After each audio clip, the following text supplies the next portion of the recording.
Tara, uminom na ulit tayo, Daisy, ng fish oil. Good morning, kakakain-kain ko lang. Iniinom ko to after meal, yung iba before meal. So, eto yung fish oil na iniinom ko. Ito, oh, ang mura na ito.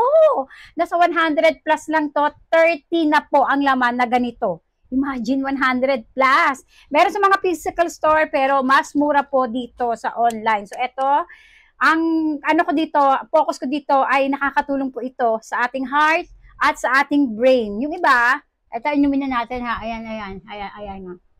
Ah.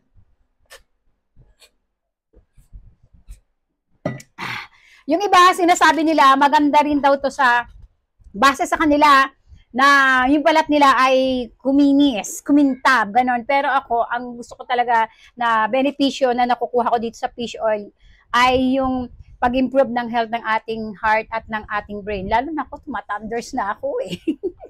Oo, na-improve niya talaga yon. Pero disclaimer mga mima ha, kung kayo po ay may mga maintenance, may mga sakit, buntis, nagpapadede, at kung ano pa mang hindi maayos na pakiramdam sa inyong katawan, mas mainam po na tayo ay magpapakonsulta muna sa ating mga doktor, magtanong kung kayo ay okay uminom ng fish oil.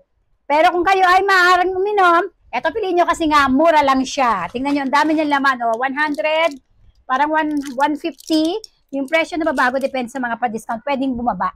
Mas mura rito kaysa sa mga physical store.